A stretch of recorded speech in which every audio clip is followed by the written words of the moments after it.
It's time for another exciting episode of Lena Dunham, Thought Police. Now, some of you may be asking, wait, who's Lena Dunham?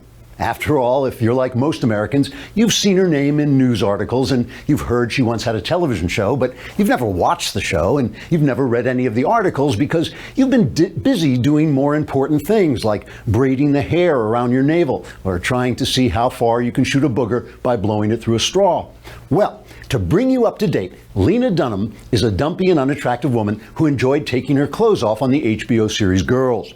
Dunham's nakedness ensured that Girls would have an audience restricted to about 17 New York City journalists who declared the show a tremendous hit before admitting that they weren't really watching it either.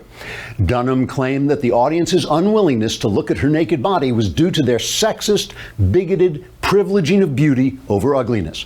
She said she looked forward to building a world in which she could take off her clothes without men trying to claw out their own eyes while screaming for God to kill them now, right now.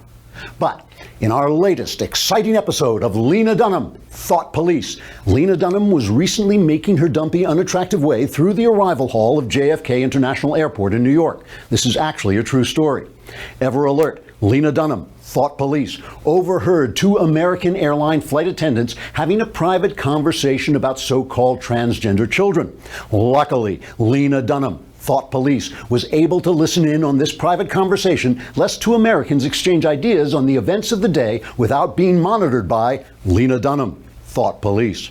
Lena Dunham, Thought Police, reported these attendants on Twitter, saying they did not express opinions about transgender children that were approved of by Lena Dunham, Thought Police. Lena Dunham, Thought Police, then explained to American Airlines that having two of their flight attendants have a private conversation disapproved of by Lena Dunham, Thought Police, created a bad impression of the company. With Lena Dunham, Thought Police. American Airlines investigated the horrific incident and could find no evidence that these flight attendants even existed.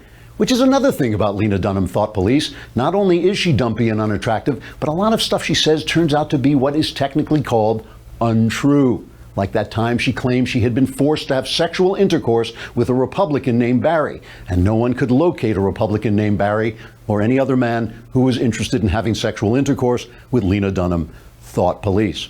Now, at this point, some of you may be asking, why are we even talking about this horrible person? And okay, I don't actually have an answer to that question. Trigger warning, I'm Andrew Klavan, and this is The Andrew Klavan Show.